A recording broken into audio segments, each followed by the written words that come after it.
Sophia Chen pressed her forehead against the cool window of the subway train, watching the city blur past in streaks of gray and gold. The medical bills in her purse felt heavier than her laptop bag, each number on those papers representing another sleepless night, another meal skipped, another dream deferred. At 29, she carried the weight of 3 generations on her shoulders. Emma's condition required specialized treatment that insurance barely covered. Her 8-year-old daughter's rare heart defect needed surgery that would cost more than Sophia earned in 2 years at Harrington Industries. The irony wasn't lost on her that she worked for one of the most profitable companies in the country. While struggling to afford basic necessities, a mother's determination the morning sun cast. Long shadows across Sophia's modest apartment in Queens. Emma sat at their small kitchen table, her dark hair falling over her homework as she concentrated on math problems. The child's pale complexion, and the way she sometimes paused to catch her breath, reminded Sophia daily of the urgency of their situation. "Mama, will you help me with this equation?" Emma asked, her voice soft but determined. Despite her condition, the little girl maintained an optimism that both inspired and broke Sophia's heart. Sophia knelt beside her daughter, explaining the problem while her mind calculated different scenarios. The surgery needed to happen within 6 months, according to Dr. Rodriguez. 6 months to find $60,000. The number seemed impossible until yesterday, when she discovered that Harrington Industries had a new CEO, the corporate fortress Harrington. Industries occupied 3 floors of a gleaming Manhattan skyscraper. Ow! Sophia had worked there for 4 years, climbing from junior analyst to senior financial advisor through pure determination and countless overtime hours. Her colleagues respected her analytical mind and attention to detail. Respect didn't pay for medical bills. The company's recent acquisition by a mysterious investor had everyone nervous. Rumors circulated about massive restructuring, potential layoffs, and a new management philosophy that prioritized results over employee comfort. Sophia had thrived under the previous leadership's mentorship programs and flexible scheduling that allowed her to balance work with Emma's needs.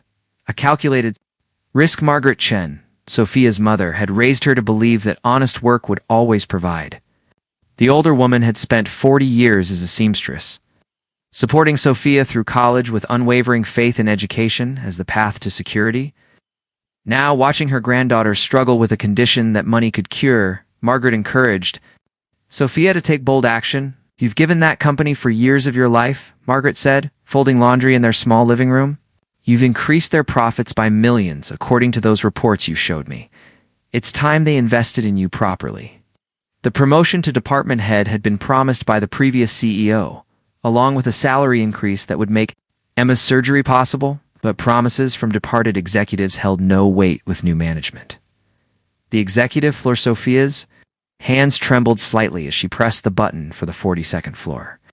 She had requested a meeting with the new CEO through proper channels, submitting her promotion request along with documented evidence of her contributions to the company.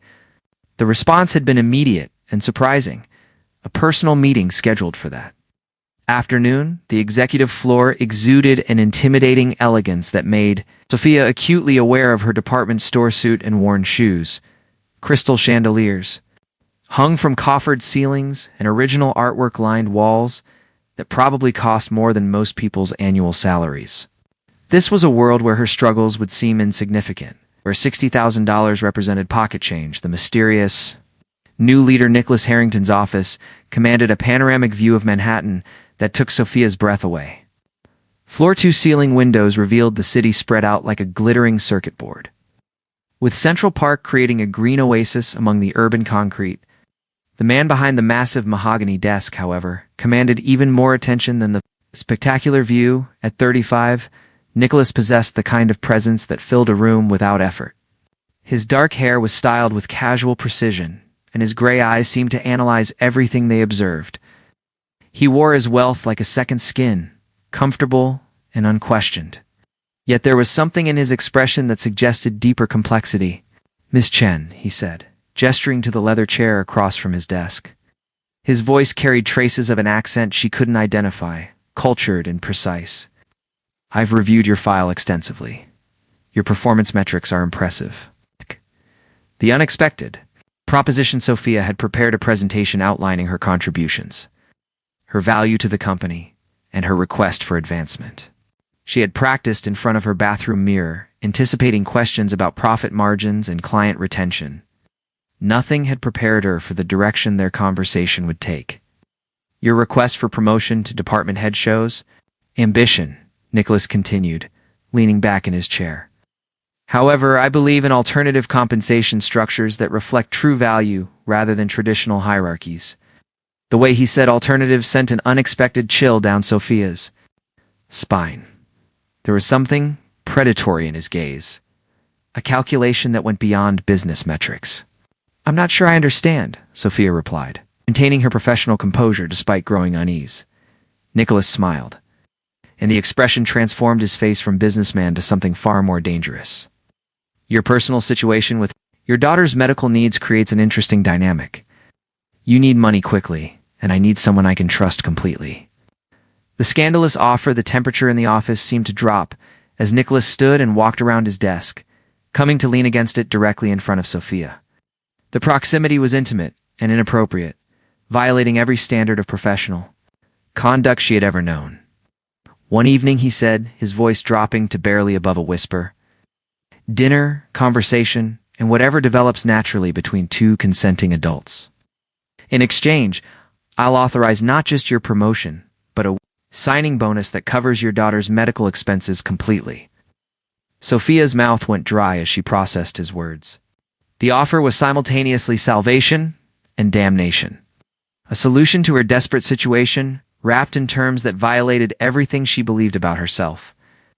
"That's sexual harassment," she managed, her voice stronger than she felt. "It's a proposition between adults," Nicholas corrected smoothly. "You're free to decline and pursue traditional advancement channels. Though I should mention that budget restructuring might eliminate several positions in your department within the next quarter. The impossible choice, the threat was subtle but unmistakable. Refuse his offer and risk losing not just the promotion, but her entire job, except in compromise principles she had never imagined trading away. The photograph of Emma on her phone seemed to burn against her leg, a constant reminder of what was at stake. "I need time to consider this," Sophia said. Standing despite her shaking legs, of course, Nicholas agreed, returning to his chair with casual confidence. "But don't take too long. Opportunities like this have expiration dates, and your daughter's condition doesn't wait for anyone's moral certainties." The weight of temptation, the elevator ride down, felt endless, each floor marking another step away from the solution to all her problems. Sophia's reflection in the polished steel doors showed a woman caught between desperation and dignity, between mother's love and personal integrity. Back at her desk, she stared at the medical bills spread across her computer keyboard. Emma's next appointment was in 2 weeks, and Dr. Rodriguez had been clear about the urgency of scheduling surgery. Every day of delay increased the risk of complications that could prove fatal. James Parker, her closest colleague and friend, noticed her distress immediately. The 40-year-old father of 3 had become her anchor at Harrington Industries, offering practical advice and emotional support through her toughest challenges. "You look like you've seen a ghost," he observed, settling into the chair beside her desk. "How did the meeting with the new CEO go?" Sophia couldn't bring herself to explain Nicholas's proposition. Instead, she focused on the implied threat to departmental positions. Watching James's expression grow increasingly concerned, "Restructuring always means layoffs," he said grimly. "But you're one of our top performers. They'd be crazy to let you go." The moral battlefield that evening, Sophia sat beside Emma's bed, listening to her daughter's labored breathing and feeling the weight of impossible decisions. The little girl's dreams were filled with plans for when she felt better, innocent. Fantasies about running and playing like other children. Those dreams had a price tag that Sophia couldn't afford through conventional means. Margaret noticed her daughter's distraction during dinner, the way Sophia pushed food around her plate without eating. The older woman had sacrificed everything to give Sophia opportunities she never had. Working double shifts and skipping meals to pay for college textbooks and application fees. Sometimes, Margaret said quietly, life presents us with choices that test who we really are. The important thing is that we can live with ourselves afterward, regardless of what others might think. The sleepless night, Sophia lay awake until dawn, staring at the ceiling and weighing options that seemed equally impossible.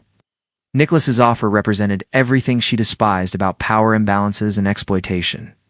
Yet it also represented Emma's chance at a normal, healthy life. The morning brought no clarity. Only the familiar routine of preparing breakfast while Emma struggled with fatigue that seemed to worsen daily. The little girl's optimistic chatter about school projects and weekend plans served as a constant reminder of what hung in the balance.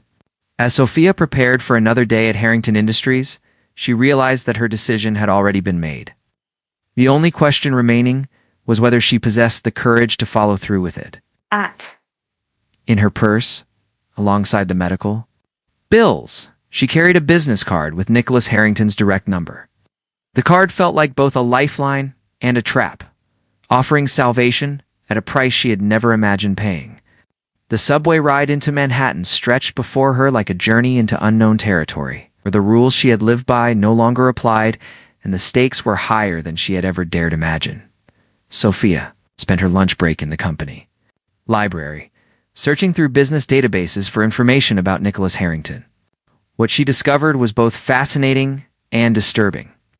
The man had appeared in the business world only 5 years ago, acquiring struggling companies and transforming them into profitable enterprises through methods that generated both admiration and controversy. His background before entering the corporate world remained mysteriously blank. No college records, no family history, no social media presence beyond carefully curated business profiles. It was as if Nicholas Harrington had simply materialized fully formed into the financial world. Armed with unlimited capital and an intuitive understanding of market psychology, James joined her research efforts, but she couldn't explain her sudden interest in their new CEO.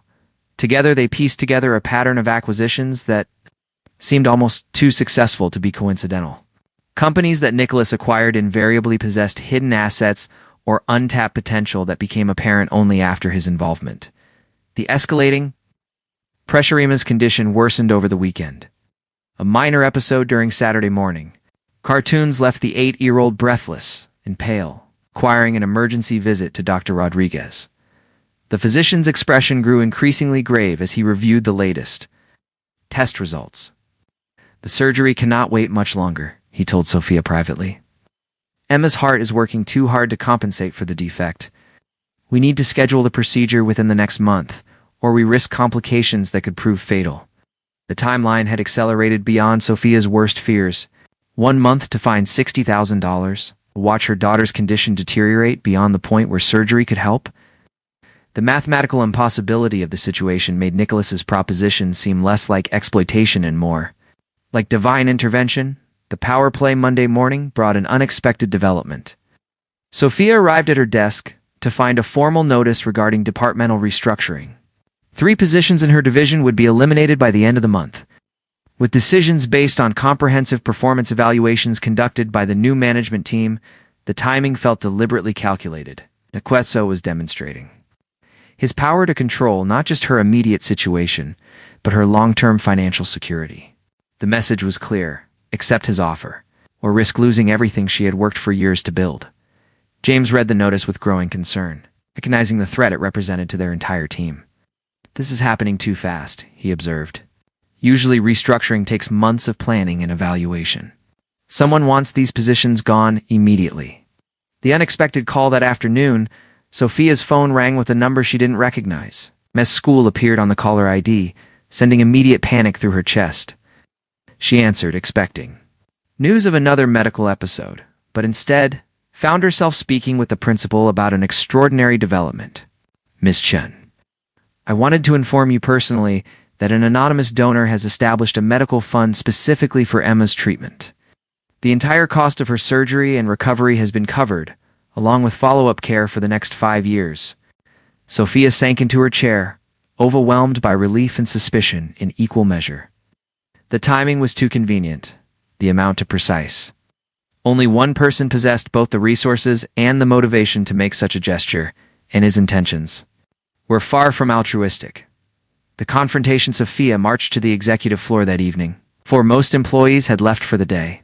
Nicholas's office was still illuminated, and she could see his silhouette against the city lights beyond the windows. He seemed to be expecting her visit. "I assume you received news about Emma's medical fund," he said without looking up from his computer screen. Anonymous donations are wonderfully convenient, don't you think? She can't buy my compliance, Sophia replied, though her voice lacked the conviction she intended.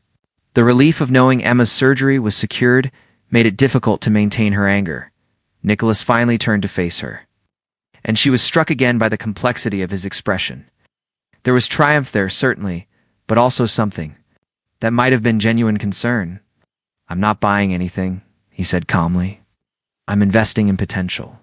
Your daughter's health removes one variable from our equation, allowing us to focus on what really matters." "The revelation you investigated my entire life," Sophia accused, moving closer to his desk. "You know about Emma's condition? About my financial situation? About everything I've tried to keep private? This isn't business, it's stalking." Nicholas stood and walked to the window, his reflection ghost-like in the darkened glass. 5 years ago, I was in a similar position to yours. Desperate, overwhelmed, facing an impossible choice between pride and survival. The admission surprised Sophia. For the first time, Nicholas seemed vulnerable, human rather than predatory. She found herself listening despite her anger. "Someone offered me an opportunity that changed everything," he continued. "It wasn't conventional, and it certainly wasn't comfortable. But it gave me the power to ensure that no one I cared about would ever face that kind of desperation again." "The personal stakes? Are you saying someone exploited your vulnerability?" "The same way you're exploiting mine?" Sophia asked, her professional composure cracking slightly. "I'm saying that sometimes the rules we live by are luxuries we can't afford," Nicholas replied, turning back to face her. "Your daughter's life is worth more than your moral certainties, just as my family's survival was worth more than my pride." Mention of family intrigued Sophia. Nicholas had never been linked to anyone in the business press, no mentions of relationships or personal connections. His isolation seemed as carefully constructed as his professional success.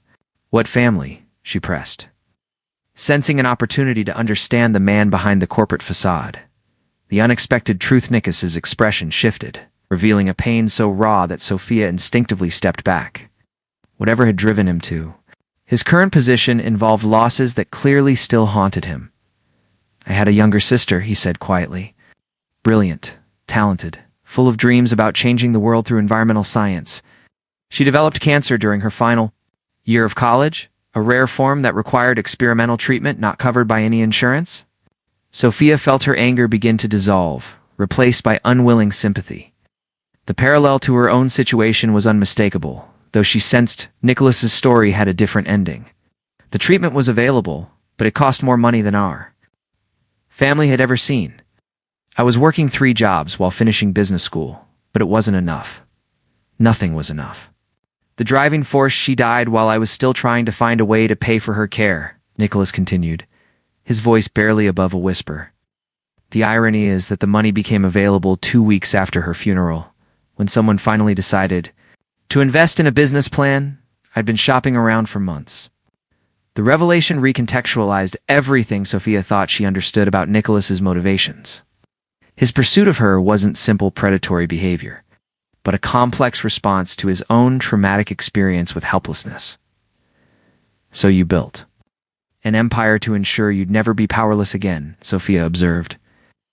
"I built an empire to ensure that people I care about never suffer while solutions exist," Nicholas corrected. "Emma's surgery is happening, regardless of your decision about my proposition. That money comes with no strings attached." The shifting dynamic, this new information fundamentally altered the balance of power between them. Nicholas's offer was no longer pure exploitation, but something more complex and morally ambiguous. He had removed the immediate crisis while maintaining his request for her company. "Then what exactly are you asking for?" Sophia demanded. Confused by the shifting ground beneath their relationship, Nicholas approached her slowly, stopping just close enough for her to catch his subtle cologne, expensive and masculine.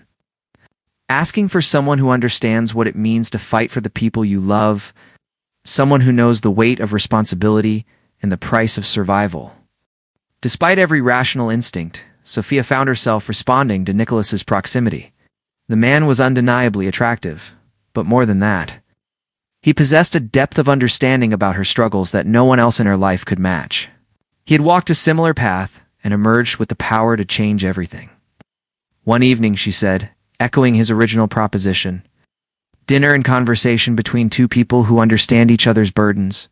One evening, Nicholas agreed, though something in his expression suggested he hoped for more than a single encounter. The agreement they arranged to meet the following Saturday, at an upscale restaurant in Manhattan, neutral territory where Sophia could maintain some sense of control over the situation. The days leading up to their dinner passed in a blur of anticipation and anxiety. Emma's surgery was scheduled for the following month, and the little girl's excitement about finally feeling better provided a constant reminder of what Nicholas's intervention had made possible. Sophia found herself torn between gratitude and resentment, unable to fully embrace either emotion. The preparation Saturday arrived with unseasonable warmth for early autumn. Sophia spent the afternoon preparing for an evening that defied every category she understood. It wasn't a date, exactly, nor was it a business meeting. It existed in some undefined space where personal and professional boundaries blurred beyond recognition.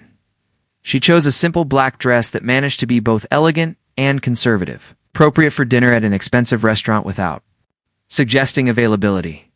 Her reflection in the mirror showed a woman who looked far more confident than she felt. Margaret watched her daughter's preparations with knowing eyes. "He's not what you expected, is he?" the older woman observed. "Nothing about this situation is what I expected," Sophia replied, applying lipstick with hands that trembled slightly. The restaurant Nicholas had chosen occupied the top floor of a building that offered spectacular views of the Manhattan skyline. Sophia felt underdressed despite her careful preparation, surrounded by wealth that remained foreign despite her years in corporate finance. Nicholas was waiting at a corner table. Dressed in a dark suit that probably cost more than Sophia's monthly salary, he stood when she approached, displaying manners that seemed ingrained rather than performed for her benefit. "You look beautiful," he said simply.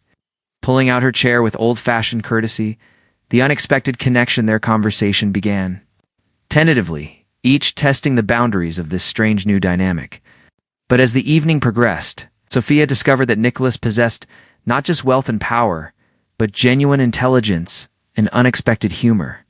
He listened to her stories about Emma with attention that felt authentic rather than calculated. "She wants to be a doctor when she grows up," Sophia shared, describing her daughter's determination to help other children with heart conditions. "She's already reading medical textbooks that most adults would find challenging." "Intelligence runs in the family," Nicholas observed, and the compliment felt earned rather than flattering as dessert arrived. Nicholas reached across the table and gently took Sophia's hand. The contact was electric, sending warmth up her arm that had nothing to do with the wine they'd shared. "I want you to know," he said seriously, "that whatever happens between us tonight, Emma's medical care remains completely separate. You owe me nothing, regardless of your decision about anything else." The declaration removed the last vestiges of coercion from their interaction, leaving Sophia free to choose based on her own desires rather than desperate necessity. And to her surprise, she found herself genuinely attracted to this complex man who had emerged from her crisis like a dark angel of salvation. The evening was far from over, and Sophia realized that the most dangerous part of their arrangement might not be Nicholas's power over her situation, her growing willingness to surrender to possibilities she had never allowed herself to consider. The walk to Nicholas's penthouse apartment felt like stepping into a different world entirely. Sophia had expected opulence, but she found something more intimate than she had imagined. The space was elegant yet warm, filled with books, art, and personal touches that revealed the man behind the corporate empire. "I collect first editions," Nicholas explained, noticing her interest in his extensive library. "Books were my escape when everything else fell apart. They represent stability in a way that money never could." Sophia ran her fingers along the spines of classic novels, recognizing titles that had comforted her during her own difficult times. The shared appreciation for literature created an unexpected bridge between their vastly different worlds. They settled on the couch overlooking the city lights, and Nicholas poured wine from a bottle that probably cost more than Sophia's weekly grocery budget. But the luxury felt secondary to the conversation that began to unfold between them. "After my sister died," Nicholas said, staring into his wine glass, "I promised myself that I would never again be in a position where money could solve a problem I couldn't afford to solve. It became an obsession that consumed everything else.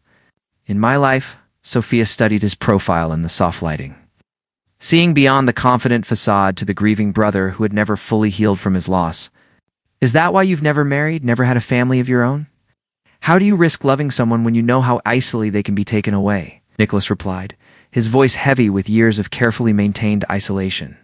But watching you fight for Emma, he continued, turning to meet Sophia's eyes, it reminded me of what I'd lost along the way. Have something I've spent 5 years trying to buy back. The ability to love someone more than yourself.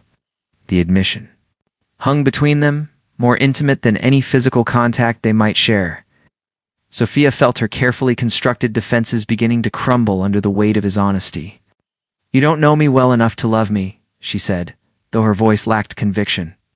I know you work 3 extra hours every day to ensure your projects are perfect. I know you've never missed one of Emma's school events, even when it meant staying up all night to finish your work.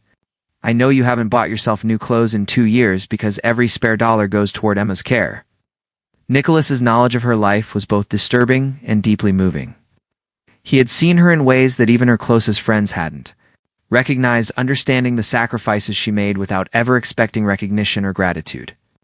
I also know, he continued, moving closer on the couch, that you haven't allowed yourself to want anything for yourself in so long that you've forgotten what it feels like to be desired, to be cherished, to be someone's priority rather than their caretaker. The truth of his words hit Sophia like a physical blow. She had indeed forgotten what it meant to be seen as a woman rather than simply as Emma's mother or Margaret's daughter. The recognition awakened something in her that had been dormant for years. When Nicholas kissed her, it was with a tenderness that contradicted everything she had expected from their arrangement. There was passion there, certainly, but also reverence, as if he understood the gift she was offering by allowing herself to be vulnerable with him. Sophia found herself responding with an intensity that surprised them both. Years of suppressed desires and denied needs poured out in that kiss, revealing depths of feeling she had convinced herself no longer existed. I want you to stay, Nicholas whispered against her lips. Not because of any arrangement or obligation, but because I haven't felt this alive in years. Sophia woke in Nicholas's arms as dawn painted the city in shades of gold and pink. For the first time in recent memory, she had slept deeply and peacefully. Free from the constant anxiety that usually accompanied her dreams, Nicholas was already awake, watching her with an expression of wonder that made her feel beautiful in ways she had forgotten were possible. Good morning, he said softly, brushing a strand of hair from her face. Good morning, she replied, suddenly shy in the daylight despite the intimacy they had shared. Over breakfast, practical implications of their situation began to assert themselves. Sophia needed to return home to Emma and Margaret to resume the responsibilities that defined her existence. The night with Nicholas felt like a beautiful dream that couldn't survive contact with her real world. This doesn't change anything, she said, though the words felt hollow even as she spoke them. I still have a job to do, a daughter to raise, a life that doesn't include penthouse apartments and expensive wine. Nicholas set down his coffee cup and studied her with an intensity that made her uncomfortable. What if it could include those things? What if you didn't have to choose between love and security? I want you to move in with me, Nicholas said, his voice calm despite the magnitude of what he was suggesting. You, Emma, and your mother. I have space, resources, and more importantly, I want to be part of your family. Sophia stared at him.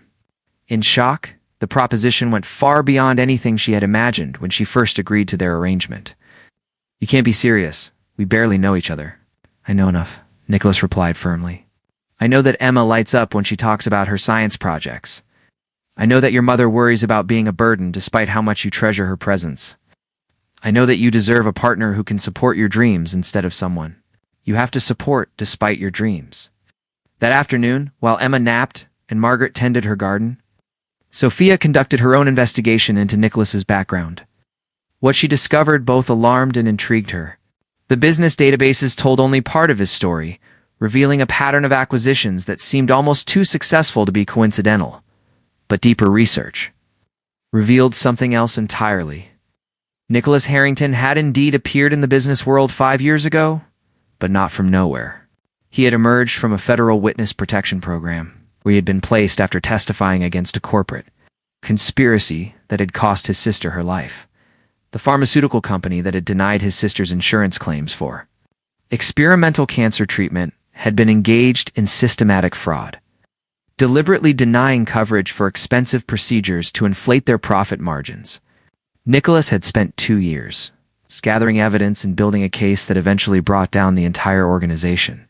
His current wealth had come not from mysterious business success, but from the settlement of a class action lawsuit that had compensated thousands of victims of the insurance fraud. He had used that money to build an empire dedicated to ensuring that financial barriers never again prevented someone from receiving life-saving treatment. Armed with this new information, Sophia confronted Nicholas that evening at his apartment. She found him in his study, surrounded by financial reports and medical research that painted a picture of a man obsessed with healthcare accessibility. "You're not just a businessman," she said without preamble. "You're on a mission to reform healthcare financing from the inside out." Nicholas looked up from his papers, unsurprised by her discovery. "I wondered when you dig deep enough to find the truth. Does it change anything for you?" "Changes everything," Sophia replied, her voice thick with emotion. "You're not the predator I thought you were. You're someone who understands exactly what I've been fighting for. It's the full circle. Every company I acquire has some connection to healthcare," Nicholas explained, gesturing to the reports on his desk. "Insurance companies, pharmaceutical manufacturers, medical device producers, building a network that can provide comprehensive care regardless of someone's ability to pay." Sophia examined the documents, seeing her own struggles reflected. In the statistics and case studies, Nicholas wasn't just wealthy, he was systematically dismantling the barriers that had nearly cost Emma her life. "Emma's surgery is just the beginning," he continued. "I want to create a foundation in your name, dedicated to helping families facing medical crises.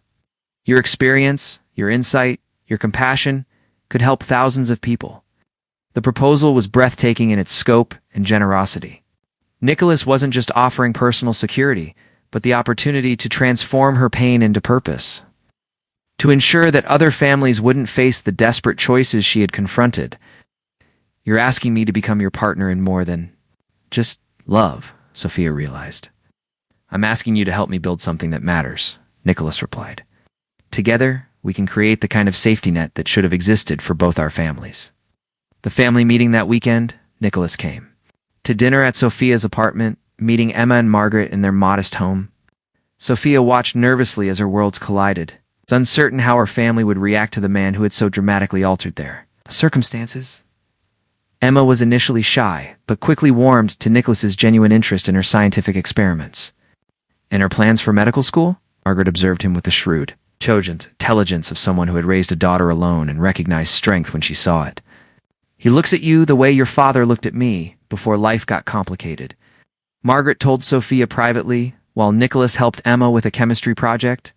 The promise of tomorrow. As the evening wound down, Emma fell asleep on the couch.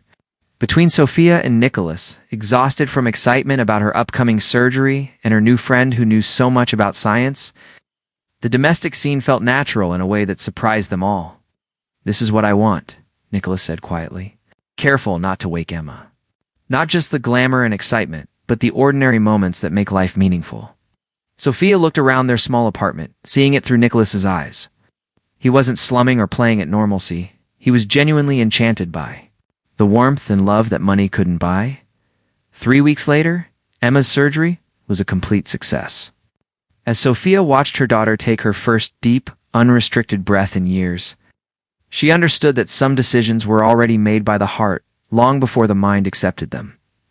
Nicholas was there throughout the recovery, bringing flowers and science books, reading aloud during the long hospital days, and proving that his commitment extended far beyond their original arrangement. The new.